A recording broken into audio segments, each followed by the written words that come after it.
messieurs, nous sommes le 20 mars 2024, journée dédiée à la francophonie. Donc, le monde se souvient, 54 ans après, de la création de cette organisation qui regroupe les États ayant en partage la langue française et les thèmes retenus cette année 2024, qui est d'ailleurs le thème du sommet qui sera organisé du 4 au 5 octobre 2024 en France. C'est innover, créer, innover, entreprendre en français. Et c'est le thème international. Et au niveau du pays, au niveau de la République démocratique du Congo, la francophonie que nous voulons, c'est le thème national. Et justement, en marge de cette journée, j'ai approché quelques experts aux côtés desquels se trouvent les délégués généraux à la francophonie, messieurs Mabiala Maoumba, bienvenue. Merci. À nouveau, vous êtes un habitué de ces plateaux. Merci beaucoup. Nous avons démarré une série d'émissions sur la francophonie et aujourd'hui c'est la journée parce que ça fait 54 ans depuis que l'OIF a vu le jour, n'est-ce pas? Vous nous avez dit l'autre fois à Niamey au Niger. Est-ce qu'il y a eu des progrès, il y a eu des avancées depuis la mise en branle de cette organisation? Oui, bien sûr. L'OIF que nous connaissons aujourd'hui a été créé le 20 mars 1970 à Niamey, au Niger, sous l'appellation Agence de coopération culturelle et technique, ACCT. À l'époque, un accent particulier était mis sur les questions d'éducation, les questions politiques également, l'échange politique, éducation, des questions d'échange sur le plan technique et sur le plan culturel. Mais au fil des années, l'organisation a évolué jusqu'à l'Organisation internationale de la francophonie que nous connaissons aujourd'hui et dont la charte a été révisée en novembre 2005 à Antananarivo, à Madagascar. Et à l'heure actuelle, il y a 88 États membres, États et gouvernements membres de l'Organisation internationale de la francophonie. Voilà, on va y arriver. Je poursuis avec la présentation. Juste à votre gauche, M. Freddy Mpinda, qui est membre du groupe de travail sur le numérique à l'OIF. Bienvenue sur ce plateau. Merci de l'invitation. Et je rappelle que vous êtes co-auteur de la stratégie de la francophonie numérique pour 2022-2026, c'est ça? Exactement. Vous allez nous en parler. Et juste à votre gauche, nous avons invité une dame qui n'est plus à présenter dans plusieurs officines ici en République démocratique du Congo.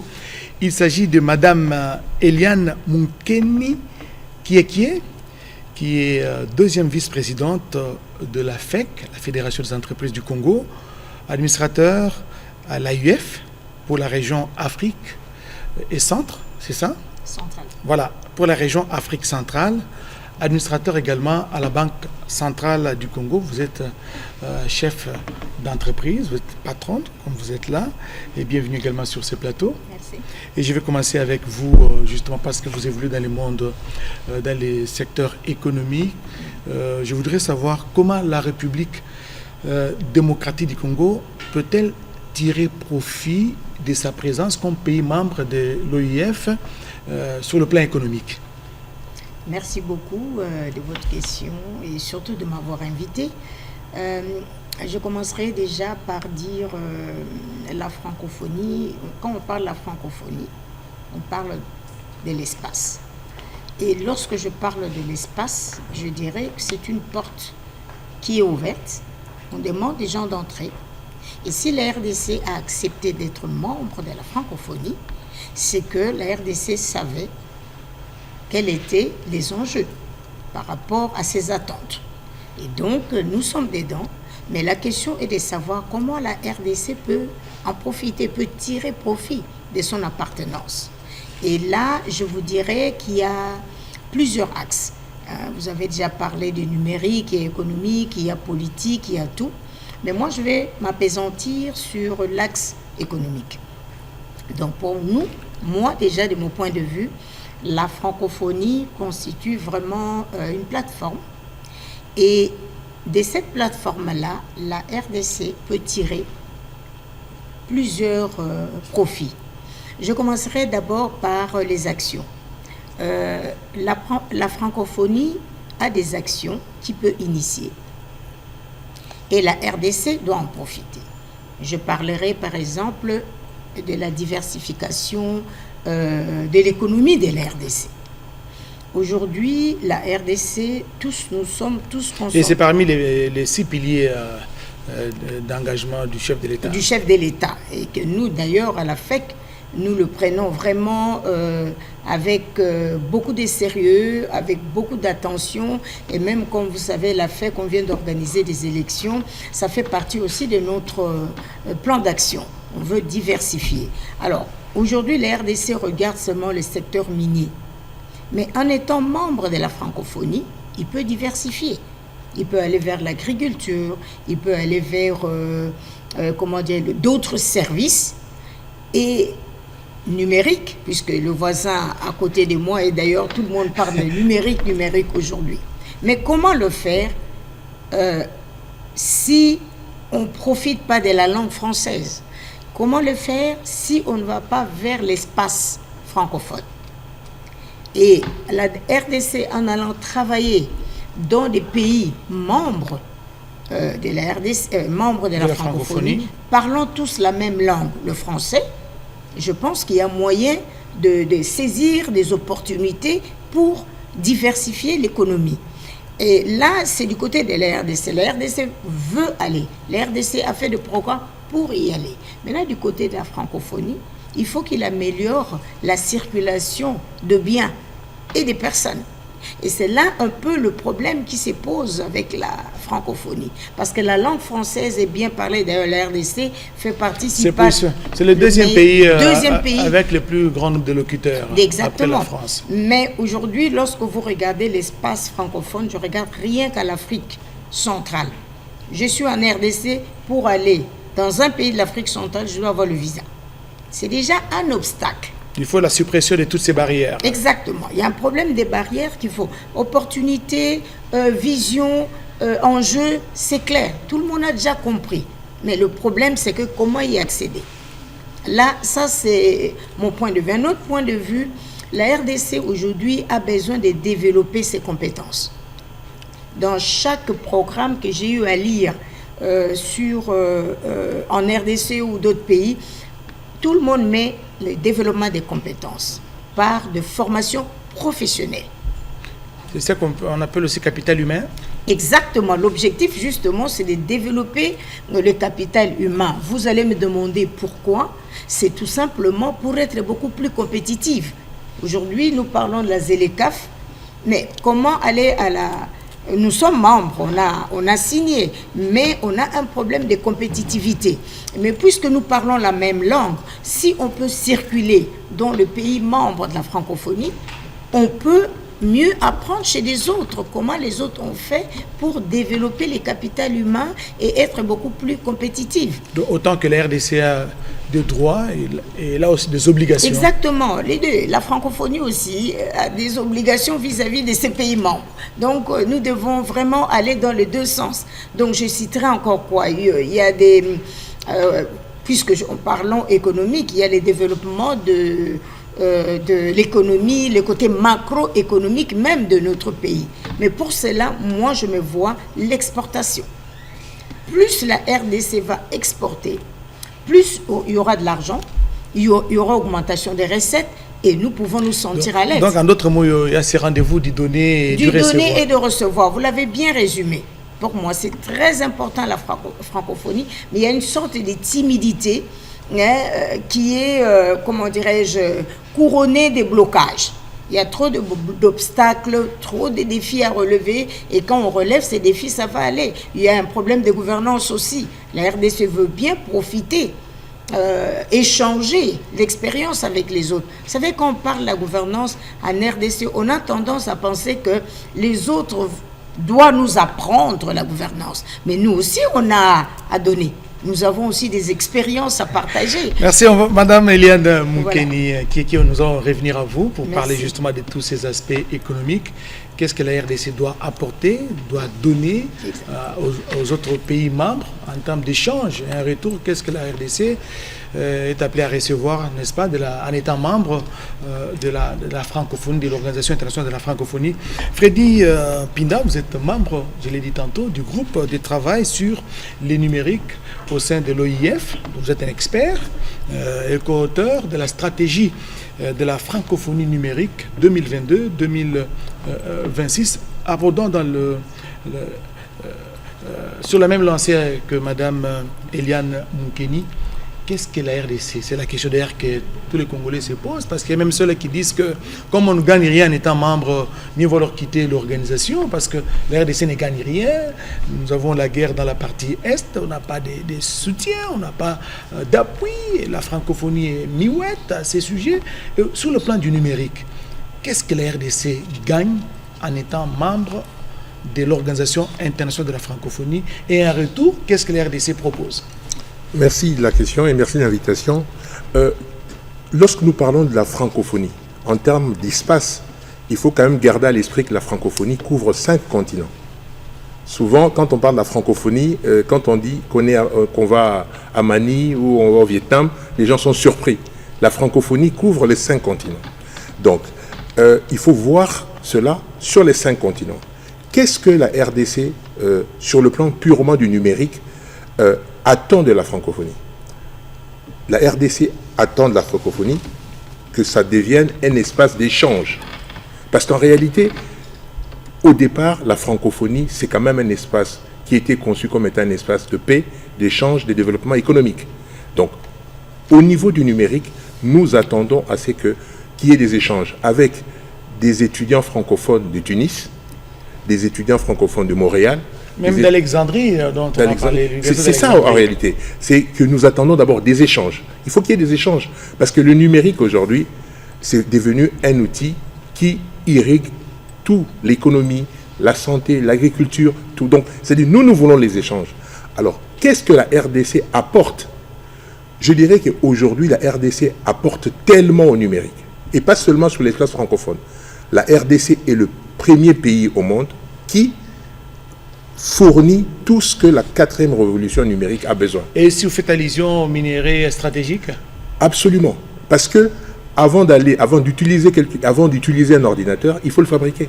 Et c'est nous sommes à la base. C'est pourquoi nous disons, c'est pas pour rien que nous avions contribué fortement à la stratégie actuelle de l'organisation de l'OIF. Mais en retour, qu'est-ce que le pays gagne? Non, nous contribuons... D'abord, première chose, c'est d'abord une position de puissance stratégique. Lorsque nous nous sommes présentés auprès de l'OIF à la création de ce groupe de travail qui a été créé le 10 janvier 2020, on ne nous a pas bien regardé au départ. Quand nous nous sommes présentés... Comme un expert congolais... Oui, c'est-à-dire quand nous sommes arrivés, moi personnellement, j'ai conduit la délégation à Paris. Le 20 janvier, on s'est présenté au siège de l'organisation en disant... Parce que nous avions vu dans la presse que la ministre... du numérique du Bénin était venu à Paris pour inaugurer le groupe de travail. Alors, nous, on s'est dit non, mais nous, la RDC, nous avons une voix à porter. Nous nous sommes présentés en disant, nous avons quelque chose à dire. Et on nous a fixé rendez-vous une semaine après. Mais quand nous sommes rentrés dans ces rendez-vous, nous avons expliqué ce que nous avions fait en RDC dans notre plan stratégique. Le jour même, une option a été levée en pleine réunion pour que la RDC rejoigne ce groupe de travail. Et je peux vous dire que la RDC, lors des différentes réunions plus tard, a reçu des félicitations. La stratégie que vous voyez là, nous sommes parmi ceux qui l'ont vraiment écrite jour après jour. Dans la stratégie de la francophonie sur le numérique. Et d'ailleurs, pour les experts, prenez les 2 stratégies. La stratégie nationale congolaise, qui est le plan national du numérique, repose sur 4 piliers. C'est lesquels rapidement? Les infrastructures, voilà. Le contenu qui soit adapté à notre environnement, les usages applicatifs, la réglementation et la régulation. Quand vous reprenez la stratégie de l'OIF, vous avez les 4 points, plus un 5e point qui prend en compte la promotion de la diversité culturelle et de la langue française. Donc vous voyez très bien que notre influence est importante dans cette stratégie. Mais ce n'est pas seulement de l'influence, parce que ce que nous voulons en RDC, on doit prendre, nous offrons des ressources, mais ce n'est pas suffisant. Aujourd'hui, la RDC est simplement utilisatrice des smartphones, des iPhones. Des iPhones. Et ça, nous ne voulons pas. Notre vision à nous... pourtant, la matière première justement, revient de notre stratégie est claire. C'est-à-dire que le numérique, ça sera un des piliers de notre leadership dans les 25 prochaines années. Nous allons fournir les équipements, mais nous allons également... D'ailleurs, c'est la vision du président de la République, Félix Antoine Tshisekedi Tshilombo, qui met un accent particulier sur le numérique, même dans les 6 engagements qu'il a énoncés lors de la cérémonie d'investiture. Il a parlé de l'accès aux services de base, il a parlé de plus d'emplois et de la diversification de l'économie, ainsi de suite. Est-ce que vous pensez qu'il y a un recoupement entre les 6 engagements du chef de l'État et la stratégie nationale du numérique et même de la francophonie? Oui, parce qu'en réalité, lorsque nous regardons les enjeux, les défis à relever, on voit bien que les défis sont généralement la construction des infrastructures énergétiques, électriques, numériques. Il y a aussi la formation, le capital humain dont on vient de parler. Il y a l'entrepreneuriat. Tout ça, ça concourt en fait en réalité à trouver que nous avons la même matrice, que ce soit au niveau du plan national, que ce soit au niveau de la stratégie de l'OIF, que ce soit au niveau des 6 engagements. Mais ce que je veux vraiment exprimer ici, c'est que nous développons une vision qui ne consiste pas à faire de la RDC simplement un vendeur de matières premières. Nous avons une vision qui va faire de nous des fabricants. On va raffiner une partie de nos matières premières ici. Nous allons... Donc, vous voulez parler de l'industrialisation? Vous laissez continuer. Vous voulez parler de l'industrialisation de la RDC? Le numérique doit devenir une industrie pour en RDC. Parce que lors d'une conférence, il y a un Allemand qui nous a posé la question, c'était à Marrakech, il a dit, mais un pays qui détient 60% du cobalt ne peut pas se contenter seulement d'être utilisateur. Et nous avons vocation demain, au Lualaba, à mettre en place un incubateur qui va traiter de la stratégie des batteries. Nous avons comme vocation à mettre dans le Congo central un incubateur qui va traiter de l'agriculture. Nous avons vocation à mettre à Yangambi un incubateur qui va traiter du défi environnemental. Donc c'est vraiment une position de puissance que nous cherchons. Et pour arriver à cette puissance, on a besoin de marché. Parce que quand nous allons transformer tout ça, il faut vendre, il faut exporter, comme disait Mme Moukeni. C'est ça le rôle. Voilà. Et c'est là que nous avons besoin de la francophonie. Parce que nous allons exporter où? C'est plus facile d'exporter au Cameroun, avec qui on a une langue commune, ou au Bénin, ou en Côte d'Ivoire. C'est plus facile de faire du business avec des personnes avec qui nous parlons la même langue. Madame, vous avez ajouté quelque chose? Oui, je voulais ajouter quelque chose parce que vous m'avez demandé d'arrêter, mais... non, laissez, madame, vous avez tout le temps. Sincèrement, d'abord, en plus, c'est le mois de la femme. Alors, moi, je voulais ajouter quelque chose qui me tient à cœur. Parce que comme ici, je suis Fédération des entreprises du Congo, ça signifie l'économie. Aujourd'hui, nous devons développer les entreprises. Alors, pour développer ces entreprises, nous avons besoin de programmes, comme je l'ai dit tout à l'heure, de formation, nous avons besoin d'échanges d'expériences, nous avons besoin des transferts des connaissances comme mon voisin d'à côté. Alors, au niveau de la FEC, par rapport à la francophonie, nous avons fait un programme d'accompagnement, n'est-ce pas? D'accompagnement de femmes et de jeunes. Et c'est là où, je vous dis, Madame le secrétaire général de la francophonie est venue au Congo pour sa visite, après sa désignation, son élection, je vais dire, est venu nous visiter à la FEC, justement était venu visiter le programme de femmes entrepreneurs et de jeunes. Et au niveau de l'OIF, on a mis en place aussi une structure, une association des femmes entrepreneurs des pays membres de l'OIF. Et l'objectif, justement, était de faire la promotion de l'entrepreneuriat, comme monsieur vient de dire. Vous savez, l'entrepreneuriat, c'est comme... c'est un cycle. À un moment donné, les gens qui ont 60-80 ans, ils n'ont plus la même passion que quand ils avaient 20 ans. Oui. Voilà pourquoi on doit faire un cycle. Et tout cela, à quel moment la francophonie intervient? C'est justement dans le transfert, dans l'échange des savoirs d'un pays francophone à un autre. Et vous, en tant que femme entrepreneur de la RDC, est-ce que vous bénéficiez de cet accompagnement? Parce que vous parlez de la gamme de formation, de soutien, ainsi de suite. Est-ce que vous bénéficiez justement? Sincèrement, je dirais oui. parce que la francophonie plutôt a eu à subventionner quelques programmes de formation, d'encadrement et de l'incubation aussi. Parce qu'aujourd'hui, nous avons à la FEC un incubateur de femmes et de jeunes. C'est vrai que ce n'est pas la francophonie qui avait financé à 100%, mais il y a une partie en termes de connaissances. Parce que j'étais partie apprendre et j'ai ramené au cours d'une réunion où il y avait plusieurs, plusieurs femmes entrepreneurs. On a échangé, j'ai appris ce qui se passe au Cameroun, au Bénin, en France, en d'autres pays. Mais nous travaillons beaucoup plus sur les pays africains parce qu'on a les mêmes réalités, le même environnement. Parce que quand on doit nous comparer avec l'entrepreneuriat en France ou au Canada, c'est différent. Mais là encore, avant, je sais que vous avez besoin de passer la parole à quelqu'un d'autre. Oui, monsieur Freddy Mpinda. Je voulais vraiment mettre l'accent. Je vous dis, je parlerai autant de fois de la circulation de biens et de personnes. Ça, c'est quelque chose. Ça, c'est la faiblesse, vraiment. C'est la faiblesse de la francophonie. Voilà. Parce que dernièrement, au Canada, le Premier ministre, au cours c'était la francophonie économique et politique à la fois. Hein, parce que nous, on était du côté économique. Tout le monde a dit exactement ce que je suis en train de vous dire. Et le Premier ministre canadien, puisqu'au Canada, la francophonie a vraiment beaucoup plus...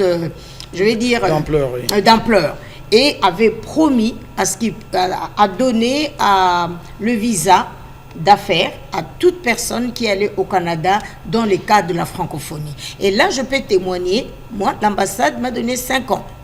Parce que... pour faciliter la circulation des personnes. Et pour terminer, l'OIF, en tant que membre du Conseil économique et social, l'OIF a créé un Conseil économique et social.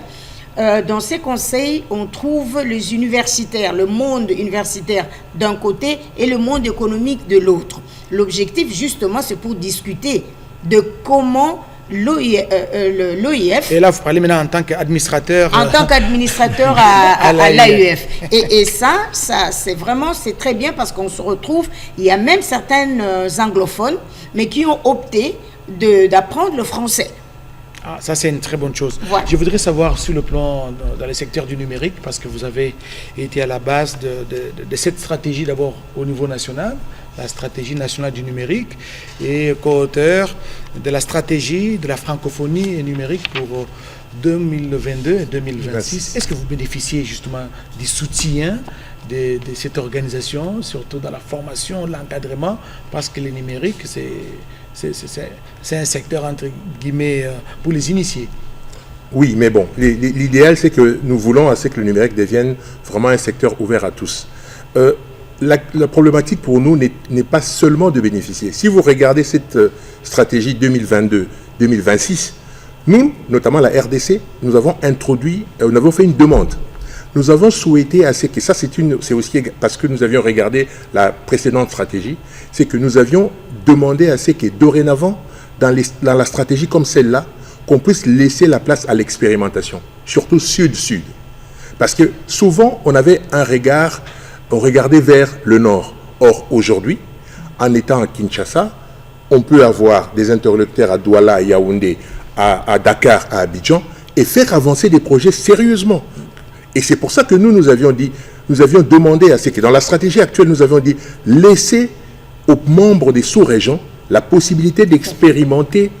Et ça, c'est parfois dans du bilatéral. C'est-à-dire aujourd'hui, la RDC peut se lever, comme on le fait avec le Sénégal, comme on le fait avec l'Algérie, comme on le fait avec le Cameroun, décider de dire, OK, qu'est-ce que nous faisons pour booster notre agriculture? Nous avons quasi le même espace géographique. Donc ça, la stratégie actuelle de l'OIF le permet.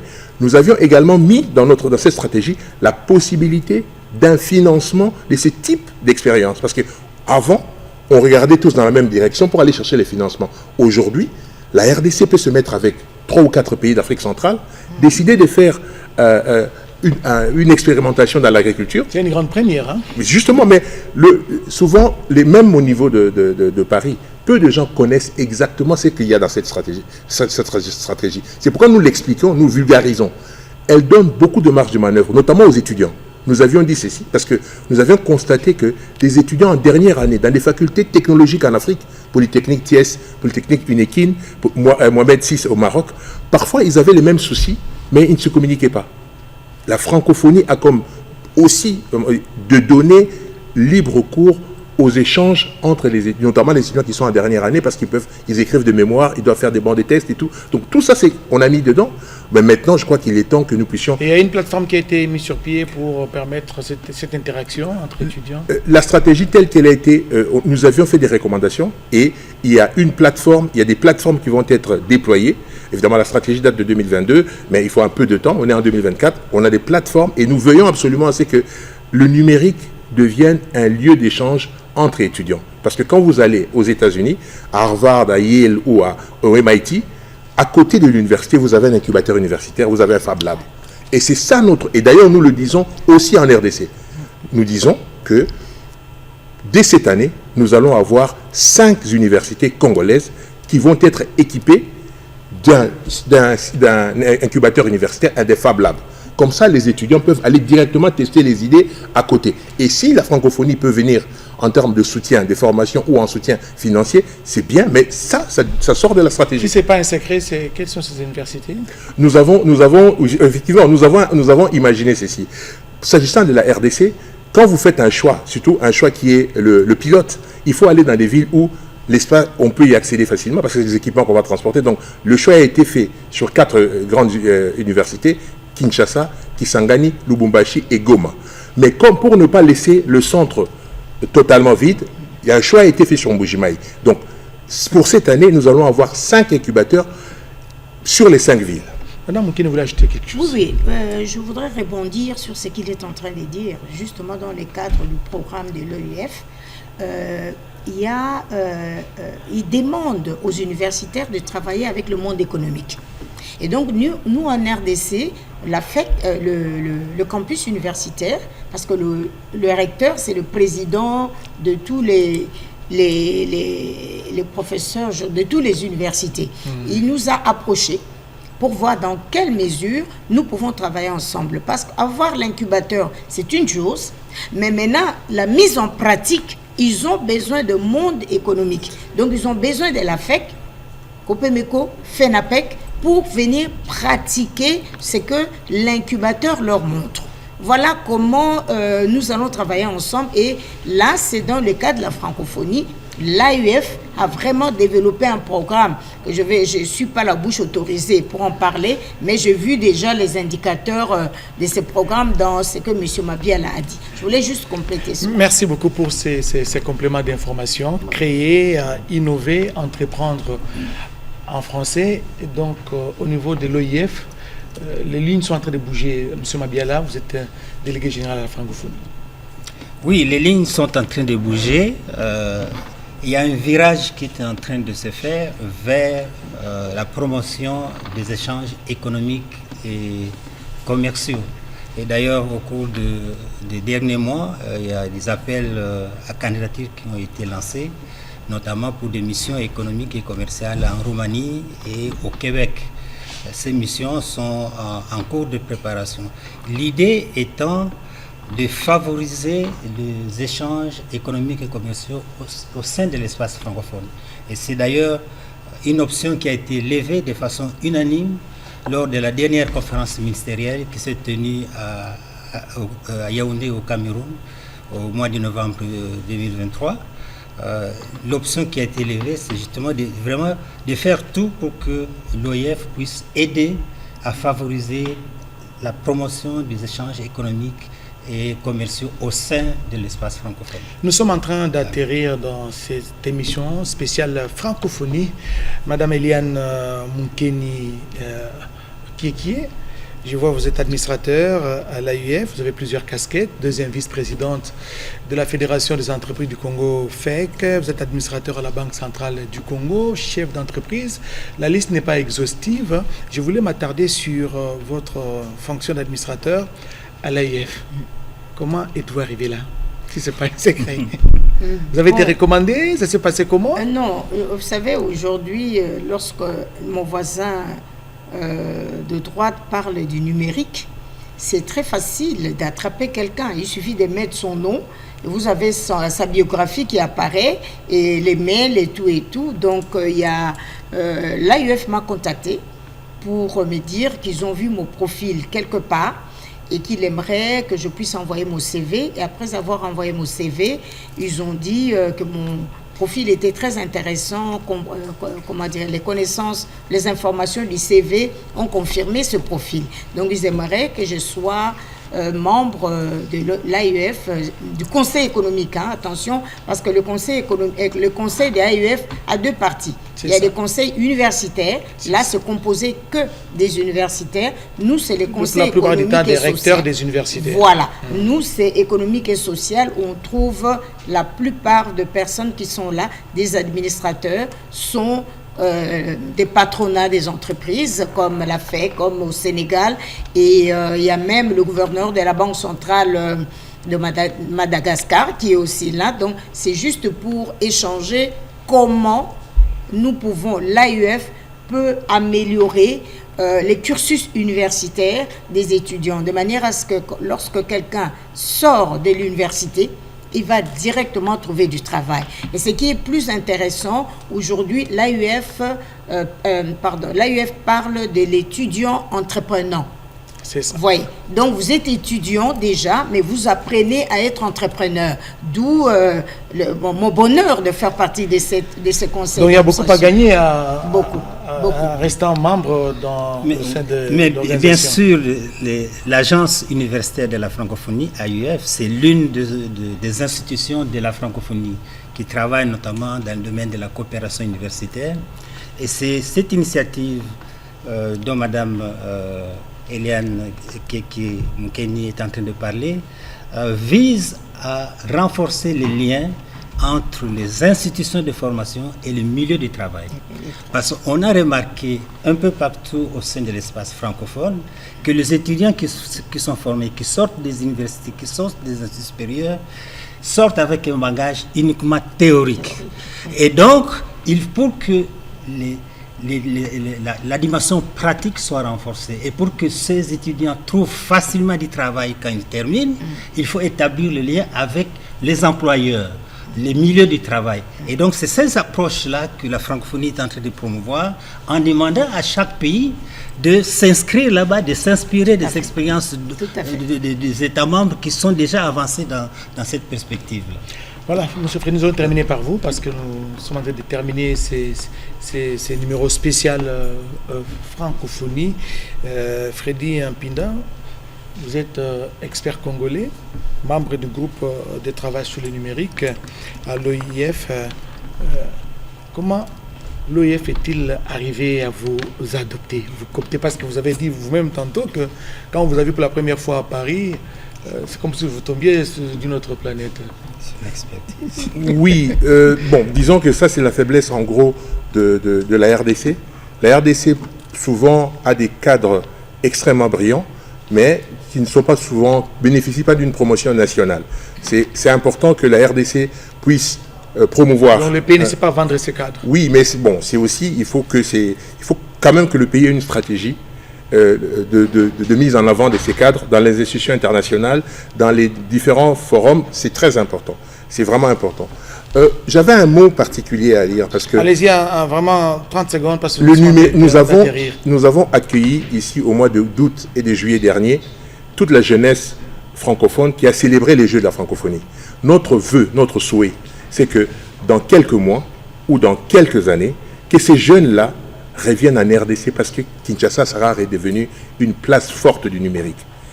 C'est ça notre vœu. Nous voulons travailler pour que demain, les jeunes qui sont venus faire du sport et de la culture reviennent parce qu'on aura vraiment fait de la RDC et de Kinshasa une grande ville digitale. Merci Freddy Mpinda. Je rappelle que vous êtes membre du groupe de travail sur le numérique au sein de l'Organisation internationale de la francophonie, co-auteur de la stratégie du numérique pour l'année 2022-2026. Merci d'être venu. Merci également Madame Eliane Mukeni Kiekie, surtout pour sa brillante contribution dans cette émission. Merci d'avoir répondu à notre invitation. Merci à vous. Merci à notre invité permanent, moi je l'appelle ainsi, Monsieur Mabiala Maoumba, qui est délégué général à la francophonie. Merci surtout pour nous avoir donné l'occasion d'avoir tous ces experts et échanger sur les biens fondés de l'Organisation internationale de la francophonie qui totalise ce 20 mars 2024 54 ans d'existence. Merci surtout à vous tous qui nous avez suivis de partout à travers le monde, à travers le pays. Bonne suite de programme sur votre télévision, la RTNC.